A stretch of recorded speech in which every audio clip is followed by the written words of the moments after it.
Hi, guys. Welcome to The Next Liberation. We are a Tokyo based podcast and we discuss life before, during, and after liberation. We talk about the struggles and triumphs of peoples and nations on their path towards self determination.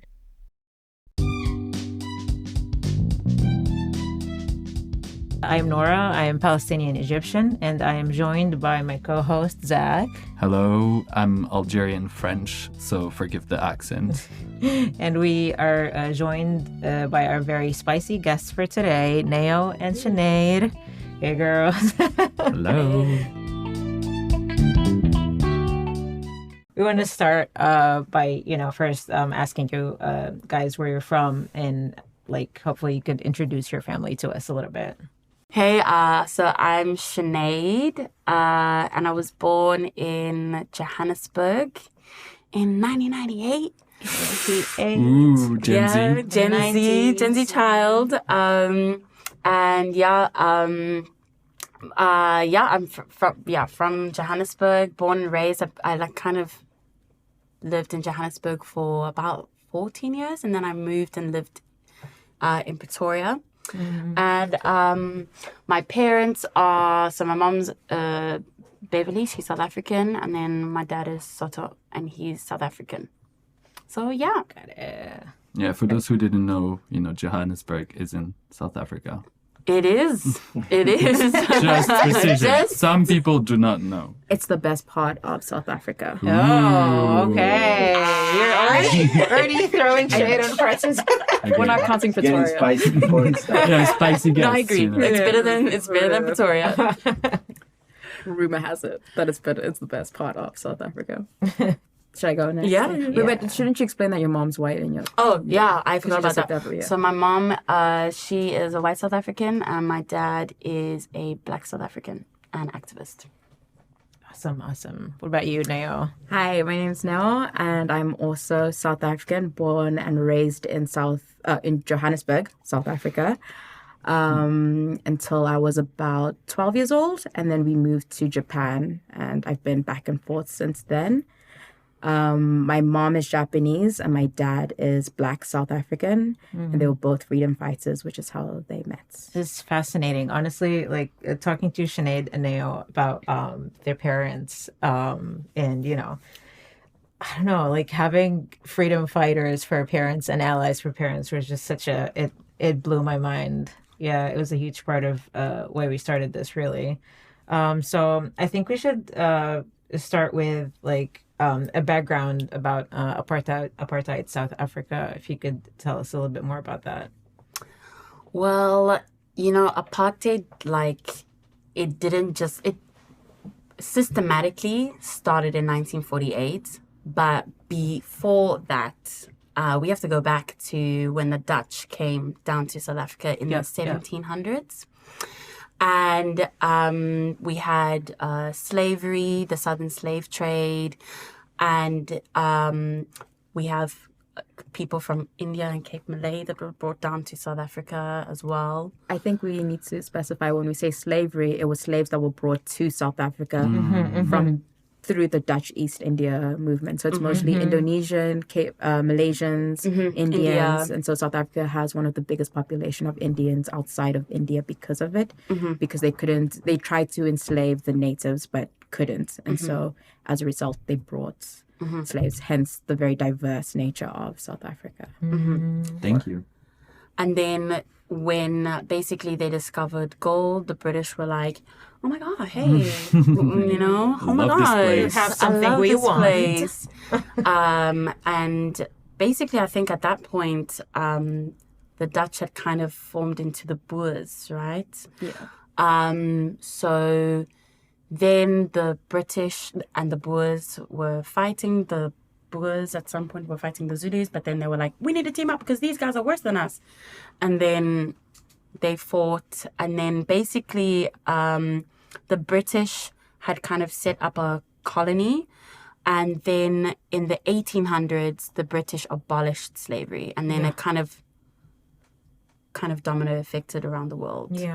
And Oh, wait, no. So I think with the Boers, the reason why they wanted independence, or like they wanted to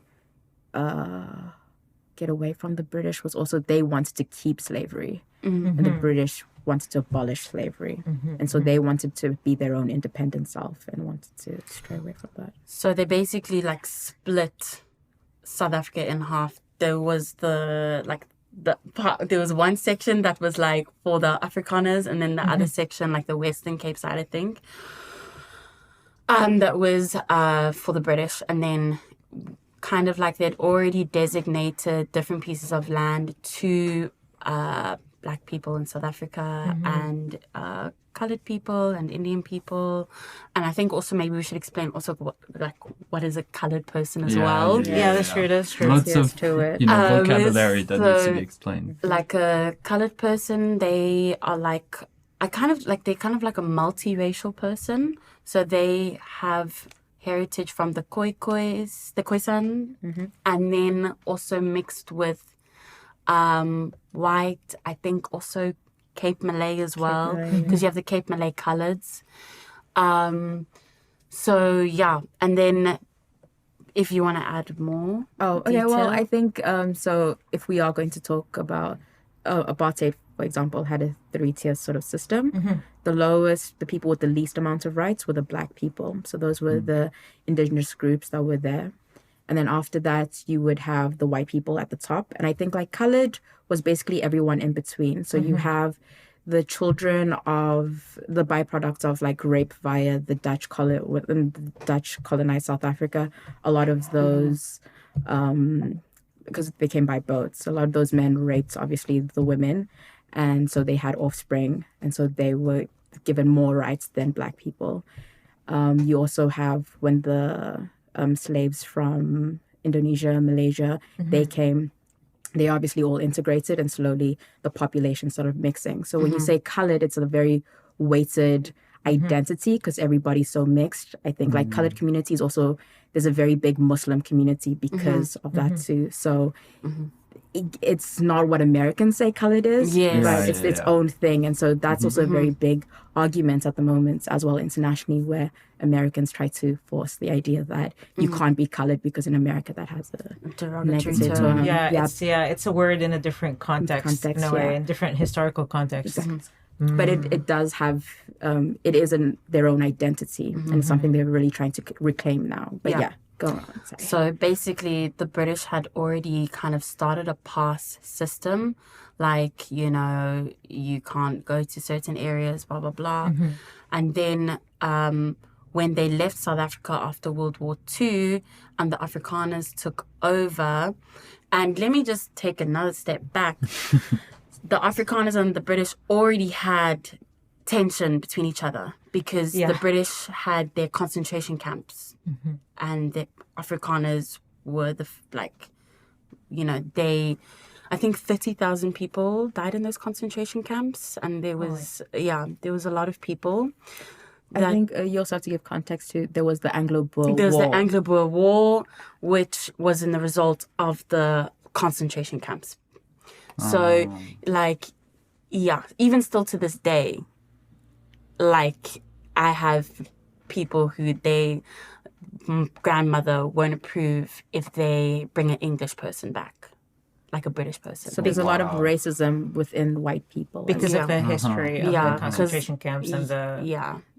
Like where my grandparents live, it's a very Afrikaans town, and there were some mass burials around in that area. So if you're English speaking white person, they kind of like you did this kind of they just won't maybe be as acceptant. Like it's not like for everybody, but there's still that, you know, you're not gonna marry my daughter type thing. It's still a little bit. Ironically though, they won't acknowledge apartheid. It's okay when they do that to Black people. Yes. And then, I think, so then basically when they left in 1948, then that's when we had the apartheid government come in.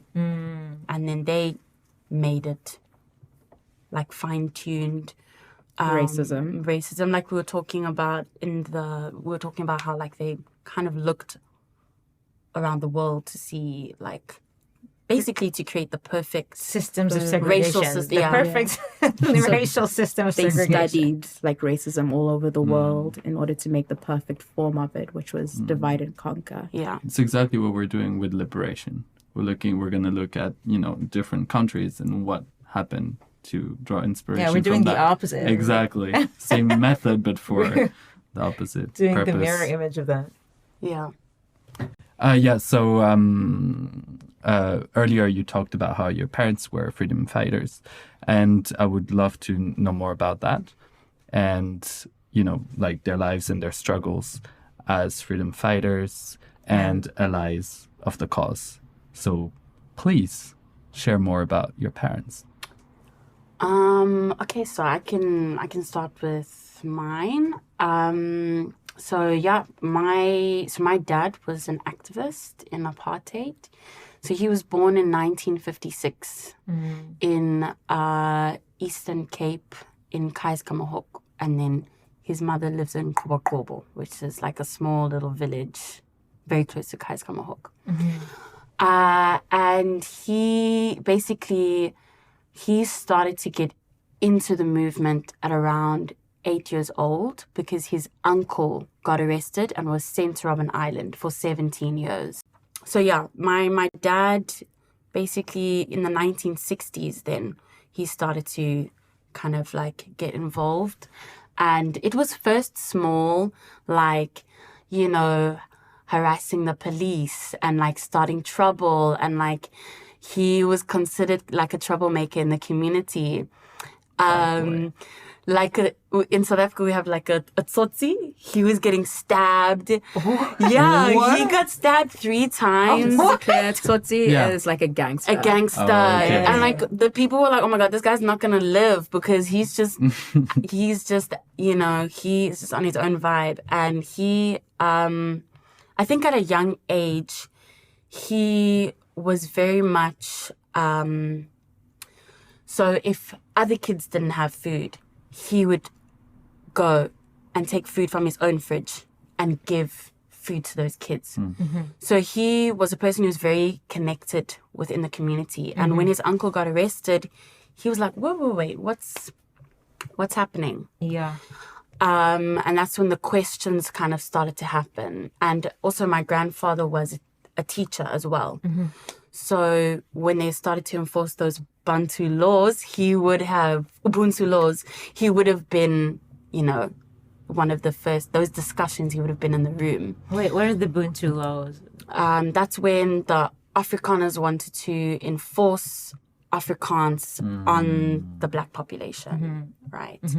So they had to be forced to learn Afrikaans. Oh yeah, we can talk about that. So then he moved around a couple of different schools. He was in a girls' school at one point because there was no schools around. So he went to a girls' school with his friends. So they were the only boys. And yeah, when he was 13, 14 years old, he started to, he basically got into the South African, the South African students movement. And what he was doing was he was recruiting people and sending them off into the ANC, which is the African National Congress, or PAC, which is Pan-African Congress. The ANC, yeah. Anyway, I think you have to explain what that is, though, quickly.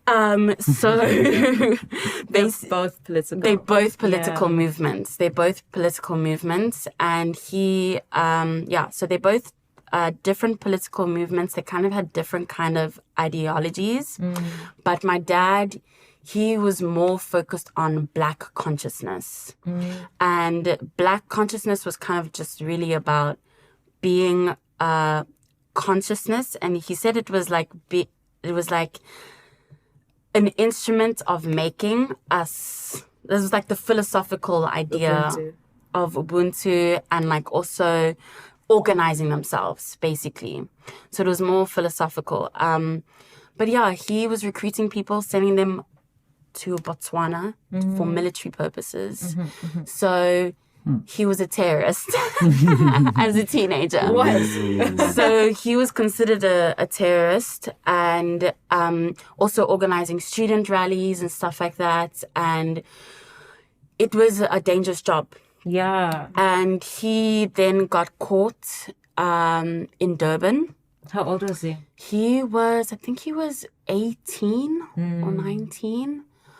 And then his trial happened, I think, when he was 20, and he was convicted. Oh. So he was convicted in 1976. And what they would do is usually they would give 5 years per concurring. Am I saying that right? So it'll be 5 years per charge. Okay. But for him, he describes it as like, so they arrested him. And the thing is, they were looking for him in Eastern Cape, but now they found him in Durban, right? Which is a different city. And they didn't even take down a statement. They were like, we got you. We got you. That's it. we know what you did. And also, one of their comrades kind of like testified against him as well. Oh. Sellout. So yeah, my dad kind of was just like, yeah, I mean, they probably got my information from that guy. He was so like relaxed about it. He was like, yeah, they probably got, the information. They had the file on him already. Oh, wow. So then he went to Robben Island, and he spent 10 years there. And and Robben Island is basically an island off the coast of Cape Town. They used to send people there who had leprosy back in the day. Whoa, okay. So then they made it into a prison, and a lot of political prisoners would go there. So Nelson Mandela was there. Then, like I said, my dad's uncle was sent there. A lot of other political prisoners were put there. Also, because it's an island, it's hard to escape. Yeah. That's another thing. Especially with Cape Town and the Sharks. Oh, Because we got the big great whites there. Oh, yeah, The okay. apartheid government had racism and sharks. And sharks. And big great whites. Exactly. Both of them. These are the guards. Because they had other, jails, but Robben Island was like The big one. the big one. And he kind of... so he was in the C section, and he talks about how, they all put you in the C section first. And that's like the torture, that's where they're going to torture you. Okay. And he was able to get, they were still able to communicate, send letters, but it was kind of difficult. And then they also had section G, F, A, B. Yeah, they had a lot of sections. Alphabets. Many Alphabets. Can't remember. And then, he depending on, I think, your behavior, you would move up. And like I was talking about it just now, he was talking about cookies and how, they would literally break you down so that, you would just appreciate just the smallest of things. Oh, this section gets cookies. So if you want to get cookies, just kind of removed that, Humanity. that humanity. But he was able to study in jail, so he got his degrees in jail. Wow. And I was able to get the records of what he was studying, all his letters, what my grandmother was saying, all the letters that were sent in and out. Because if you wanted a book, you had to write to your warden. Oh. And request a book. There's a paper trail. So there was a paper trail. Right. So also they wanted to see what you were reading. But yeah, and you would get newspapers, and then they would cut holes out so you couldn't see what was happening. Censorship, baby. Censorship. Right. So they would give you a newspaper, and then there was just holes. You got the title and the date, and that's it. And yeah, he was, he read Shakespeare, he was learning European history, African history. So it was really interesting, since he passed away, I was able to connect with him on that and see, oh, because a lot of the information that I hear is from other people. And I recently heard, and I was like, this is so crazy. He was only taken off the terrorist watch in 2007. Oh. In 2007. Really So that whole time, even after apartheid, he was considered a terrorist. That is crazy. That's insane. So he went to the airport and they stopped him. Oh my God. Oh. He was with my sister's mom and they stopped him and they were like, and he was like, That is guys, you need to update your system. New year, new me. Like a me. terrorist. But yeah, my dad, he met my mom in 1996. And yeah, my mom obviously had a complete opposite background. She was a white South African. She grew up in Bryanston. She did not know a single black person, a single brown person. She didn't know anybody besides white people. And she was kind of talking to me how like they would literally just like kind of, they would do these drills at school and like there was this constant fear of communism because the ANC was like a communist party. But my dad was talking about how like they called it, like, it was like black communism, which was based on African traditions, but they kind of had like kind of had a trouble with the ideology within the group because like there's not just black people living in South Africa. We have Indians, you have Coloureds. So how did they fit in? But basically they tried to base black communism on the socialist idea of black tradition and like basically, yeah. So, I am because you are.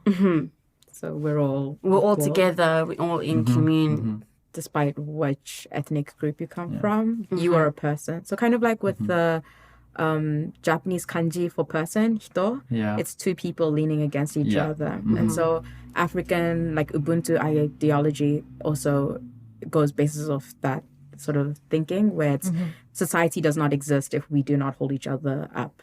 And Yeah. So it's like, yeah. So she had that. She was talking about how she was like just completely brainwashed and didn't know, what was really happening. And then she said when she traveled, she saw people were more open-minded, but she said that she still had those prejudices. She still had that. Because I asked her, I'm like, did you date any people outside your race when you're overseas? When you're not, She's like, nope. Like she still had those prejudices, those thoughts. Wow.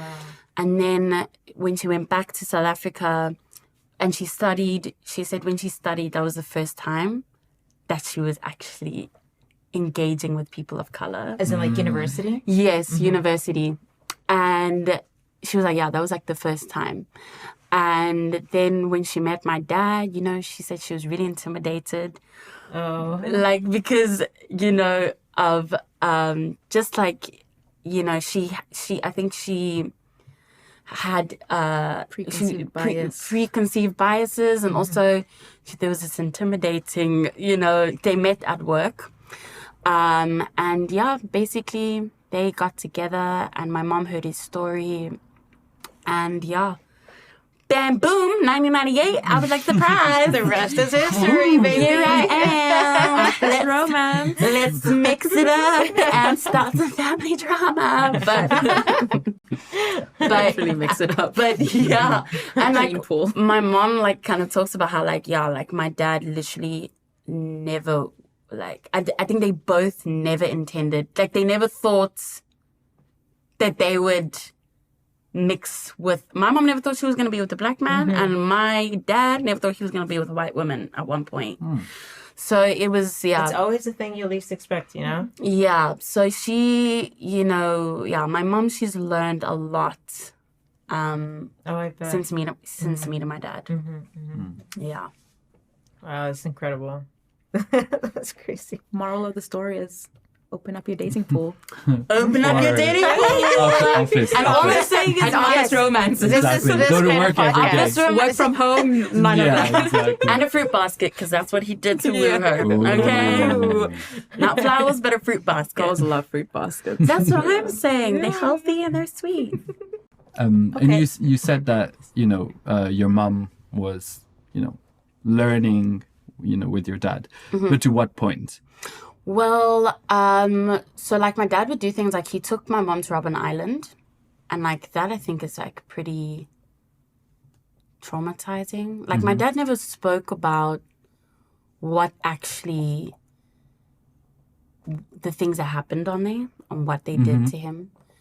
But yeah, like they had a really good relationship, even despite, like my dad having lots of other children. They had a really good relationship with each other. So like, one thing about my dad and my mom is that they both weren't afraid to challenge each other. And I think like my mom growing up in this all white, society that had these thoughts about Black people, it needed to be challenged. And like even when my mom was pregnant, my family was like, you gotta abort, girl. Like even though it's 1994, even though it's 1998, 4 years after apartheid ended, what are people gonna say about us? What are people gonna think? You having a child with a Black person, no less an activist, I think we should add the context of you weren't legally allowed to be And mixed that race too. before. So during apartheid, it was illegal to be mixed race because non-whites and white people were not allowed to have sexual relations. So the concept of a mixed race relationship or even marriage was illegal.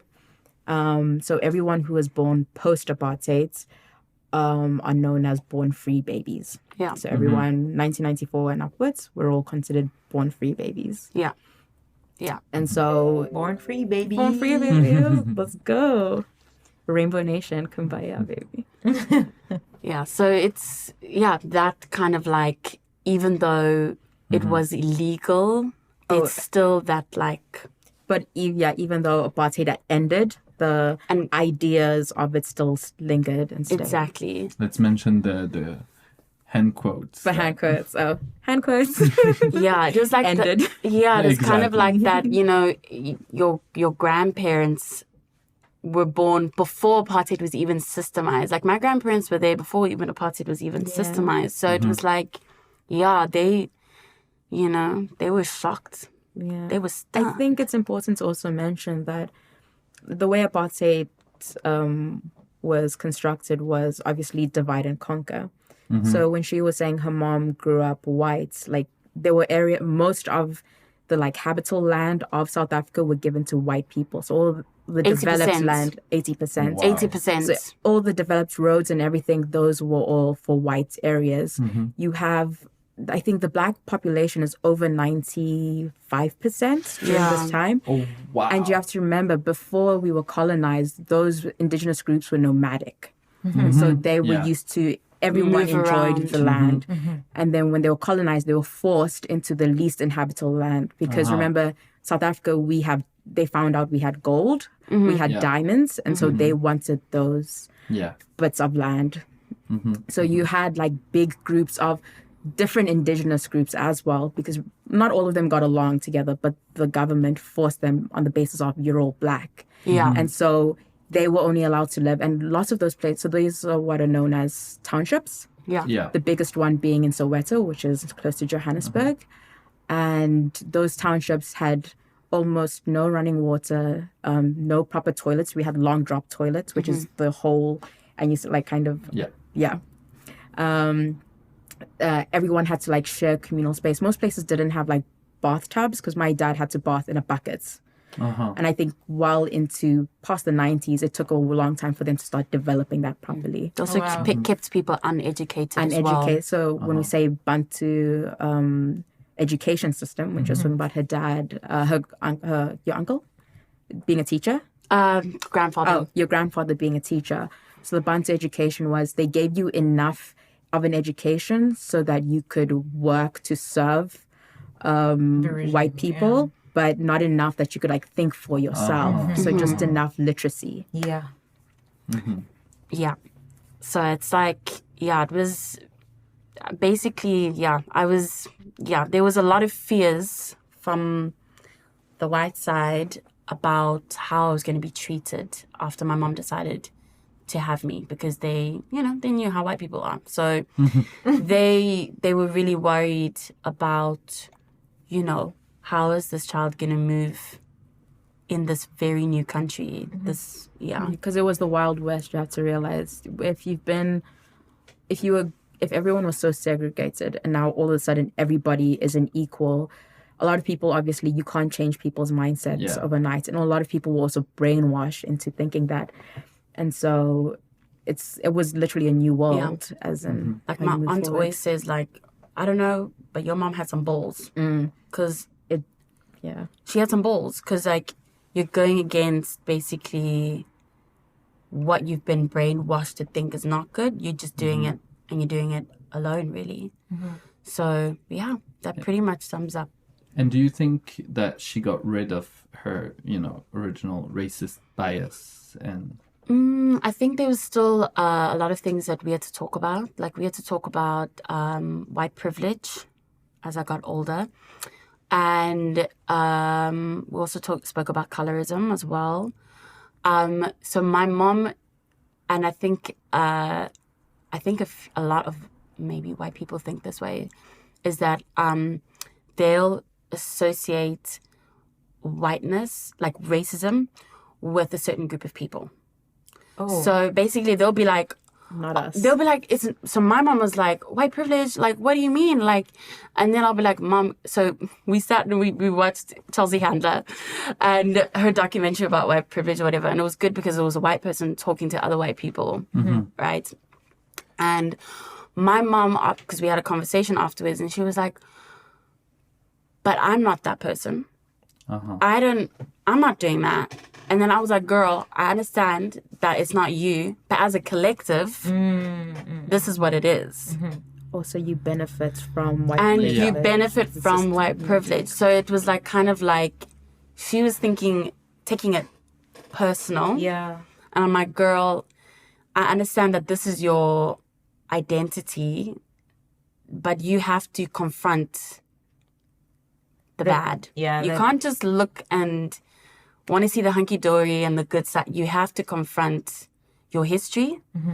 Because we probably did have some ancestors that were doing bad things, racist things, So you have to confront that, and and you have to be okay with that. Yeah. And then how are you? Because I was telling my mom that just because you have a biracial child, just because you have this amazing relationship with this this activist, does not mean that you have decolonized your mind, or does not mean that you cannot be racist, or does not mean that you cannot have absolve you. It does not absolve you, because there are a lot of people that have biracial children that think that it absolves them of racism. I'm not racist because I have a biracial. Yeah. It doesn't work that way. It doesn't work that way. I have a black friend, so yes, it's like that. It's like that. Yes, it's well, like I have that. a black child. Yes. So it's doing more damage. I'm less racist. You can now call me a racist. Yes. So it's like kind of like, I was like, yeah, we had a lot of conversations about that. And yeah, the way that she grew up, my grandparents were often like, don't say anything, keep quiet, So I think my mom being with someone who was used, outspoken. yeah, And wasn't afraid to fight for exactly, something. who used their voice was just life-changing. So Yeah, your voice. Use it. It's there for a reason. exactly. You don't want to be copyrighted, let me know. Sinead, you mentioned that your dad was in prison for how long? 10 years. And after he was out, how was life like with him? What did he? What it was kind of, crazy because it was action was he up to? It was crazy because it was 1986. Things were getting hot globally. Things were intense. Yeah. Intense. So he said that he couldn't drink. He couldn't smoke because they were still watching him. Oh, They were still watching him. who are they? They call it like this, the government. Like they had their own like secret police. They had their own secret police. Oh, right. Kind of like Germany had their own secret police. So they kind of had their own secret police. So Dang. they were still watching him, and so he kind of was like, "I'm not involved. I'm not involved. Wink, wink. Wink, wink." I don't drink, I don't smoke, so Just because you just don't know. There's a poem that talks about in the prisons. Oh, he hung himself. Oh, he fell from the 9th floor.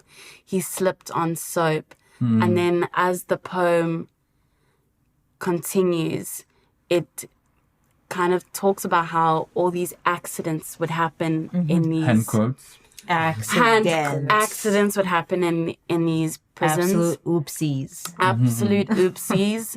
So I think, he was just being, watching his back, Laying low, But watching his back. I would also like to add, so one of the systems that the apartheid government did was they would obviously kill you and then tell your family that you committed suicide.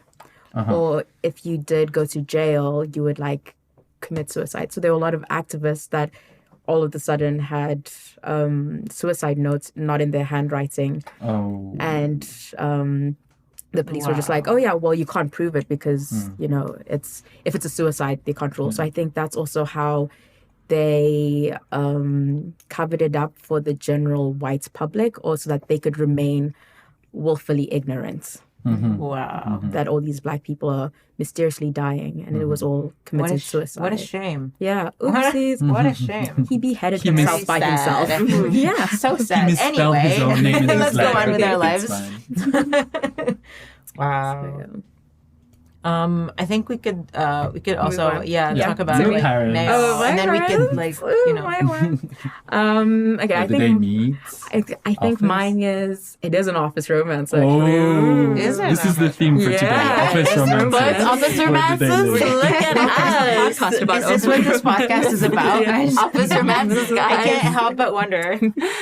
Well, I technically not office, but I think that's how a lot of the freedom fighters sort of met, was because you had that joint connection, or that you fighting for the same thing. So your ideologies are connected. I think that's also the same. I think we were talking about this. So I was talking to someone else with a lot of the Palestine protests. It's easier to make friends for us now, because obviously Japan is very hard to make friends.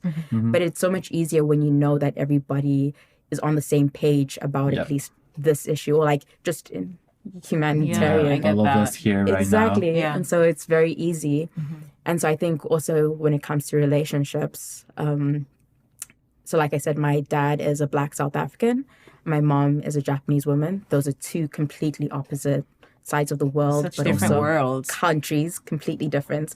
And yet they were both fighting for the same thing. And so Beautiful. that's something that, links. And so where to start with that? My dad is a Black South African, born and raised in South Africa, became a photojournalist as a way of, I think originally he wants to be a doctor, but he realized that wasn't realistic during the time, because obviously Black people didn't have access to that level of education too. And then kind of went down the path of becoming a photojournalist, because he realized that a lot of the stories about what was happening or a lot of the reporting of what was happening in South Africa was done by white journalists. And so it's very much propaganda, or very much a biased point of view. Propagandized. Exactly. So in a sort of way with Palestine at the moment, it kind of, a lot of the people on social media that have been documenting it wasn't by choice, it was by force. And so I kind of understand that in a sense, because my dad as well, he didn't choose to be a photojournalist. But he you have kind to of, at a certain point. Exactly. And he had an eye for it too. He knew how to take the compelling photos. And I think for my dad as well, for him personally, it was more about showing the humanity side of it, as in it wasn't all just suffering. It's people's lives that are living in this environment and trying to survive. So my dad was a photographer. My mother Japanese woman from Nagoya. To this day, I have no idea what was going through this lady's mind. But I love her so much. I'm so grateful she went down this. We love mom. We love mom. Exactly. Just mama-san. Yeah. Such a... I think the more time I spend in Japan, I just don't understand, because Japan is a very sort of sheltered life. Like you can go on without knowing what's happening all around your in the life world. without knowing. Exactly. Yeah, It's a very sheltered thing. And my mom comes from Nagoya as well, so not even Tokyo. Yeah. And I think she was studying abroad in Sweden. She learned about the apartheid movement because in Sweden they had a South Africa Day, and these little kids they had a bake sale, and all the money would go to South Africa. Oh, what year do you think that was? I'm not quite sure. Also, I would just like to say, Sinead was saying that her dad didn't really speak about what happened in Robben Island. And I think this is a theme with a lot of parents from that era, because there was so much trauma and they didn't really talk about it. Everything I've learned, I Googled it. Oh, Yeah, wow. my parents didn't tell me anything. It's just we live in an age now. They did a lot of interviews at the beginning of their relationship as well.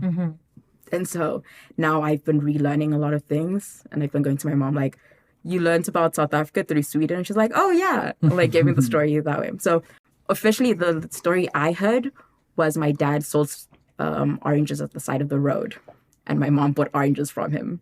And that's how they met. That is not true.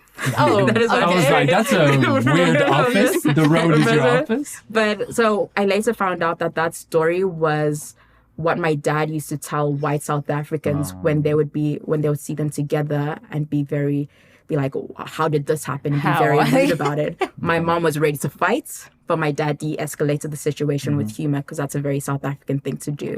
Because that kind of racism isn't worth our time. Yeah. And so he would just be like, oh, we met because I was selling oranges at the side of the road. My mom does not have a sense of humor. So when she says this, it sounds like a real story. I believe this until literally 3 years ago. Oh, shit. So what do you think of oranges now? I love them so much. Vitamin C. Even I now, would not you exist. We love oranges. It's trauma, trust issues. Trust issues. But no, so going back to that story is Sweden, the kids had a bake sale for it. My mom found out about this bake sale, found out about what was happening in South Africa and through these little kids in Sweden, came back to Japan and was like, it's so wild that she had never, there were, there's something called this Japan Anti-Apartheid Committee, but not a lot of people knew about it. So even my mom, she had to go overseas and then came back and she said, more Japanese people need to know about this. Right. So she was part of the ANC in South Africa, in Japan, the head office in Japan. Oh, wait. She was part of the ANC head office in Japan? In Japan. Damn. So they had... Mama-san. I know. badass. I'm not about to say it. Yeah, but my mom, she was part of that, the ANC, but also that included getting funding for the ANC, because obviously they were terrorists according to America, and so Air quotes. terrorists. We've heard that one before, and so they needed funding from a lot of different countries. Japan, so the ANC in Japan was also tasked in helping get those fundings. My dad so one of the ways they would get fundings as well. So the Japan Anti-Apartheid Committee. Their whole thing was spreading the word, or like awareness and solidarity with South Africa. And they had different ways of doing that. And one of them was through art exhibitions, photo exhibitions, movies, screenings. I see where that's going. Yeah. That's amazing. And somebody was a photojournalist who needed a translator. And oranges. And who had in his pocket. oranges. My mom loves vitamin C, and not, it was a cold. Yeah, sorry, it was something. But so my dad was a photojournalist, and he had a photo exhibition in Japan, and my mom was tasked as the welcoming committee and also as his translator. My mom was also Nelson Mandela's translator when he came to Japan too. Ooh.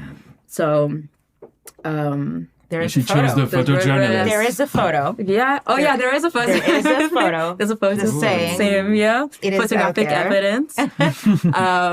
So yeah, and then they decided they wanted to create the most beautiful human being ever. Yes. They failed on the first attempt, so they had my little brother. I'm joking. I'm joking. Whoops. Whoopsies. But yeah, and then I think that's the story of... I think The Office you Romance. mentioned last time we talked about how your dad nearly, he escaped death by, like 10 minutes. So Yes. would you like to tell us about that? Yeah, that's going back to the whole point of our parents don't really talk about these things. And so I think Sinead and I were both in this journey as adults to learn about South African history in that sense. A lot of it is word of mouth. So when I was walking with my dad in town once, we met a guy. He bumped into one of his old friends, and his friend, they were like, just like, oh, hey, man, how's it? And they're like, oh, my God, is this your daughter? She's so big, typical uncle type stuff. And then he was like, yo, remember that one time the government bombed your building? And I was like, wait, what? Hold on, back up. I'm a fully grown adult at this point, yeah. And I'm like, I've never heard about this. Let's go back, please. He's like, excuse me, what? And he's like, yeah, did your dad never tell you? And I'm like, absolutely not. What's happening? And he's like, it's just like a silly little thing. I'm like, they bombed your building. Silly? He's like, well, like, if I that's have the wrong to. adjective. I feel like sometimes we forget how intense it was. Like Mandela yeah. was blowing up. He was bombing stuff. He was like, we forget how actually Intense it was. intense it was. But I think they also, for their own, because there's no, even now in South Africa, therapy isn't really much of a thing amongst that generation of people. So they had to downplay things in order, it's a survival tactic, isn't it? And so anyway, my dad was a photographer. He had a studio in town. It was like on one of the top, I think the second floor. The first floor, it was a building called Kosatu House. And the first floor was where they housed like all the activists who were going underground. So it was like on their way to exile. Yeah. We don't have enough tunnels. Segue. Yeah. Sorry. No, we're not skilled enough for tunnels. Just basements. Just basements and calendars. Second floor. And second floor, yeah. So the government knew that was a hotspot. So when things started escalating, at one point they had bombed the building.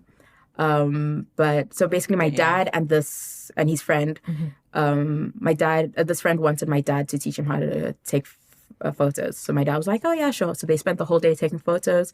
My dad's studio, he would like hand develop everything. And so he was teaching how, real time. And so they were like so excited, but it was really late at night. And typically they would stay the nights at the studio. But my dad had to go home to my mom. So they're like, well, tonight, let's just leave it. We'll see everything in the morning. So they left. And then 10 minutes later, my dad heard on the radio that they had bombed the building. The government had bombed the building. But like it was a small bomb, right? Because I saw the pictures. Bomb. The bomb is a bomb. A small bomb. I think in the current, when you say bomb, like full on, the meaning of a bomb has completely changed. So the government had bombed it so they could raid it. Oh my God. And my dad only found about this later. And so he missed the bomb by about 10 minutes just because he had to go back to my mom. So thank you, Mama San. Again, I feel like every conversation goes back to thank you, Mama San. And so the funny thing about that story is my dad was like, and like the worst thing was we took such great photos and the police took all the negatives. And I'm like, I'm sorry. You are alive, my man. Like, I would not have a father and I would not exist. And the negatives? Who do you cherish more? But I think a lot of kids who have parents who are part of the movement have stories like that where you don't realize how wild it is. But also I think we are at this sort of loss where because they don't talk about it, those memories don't go on, or like these stories don't continue.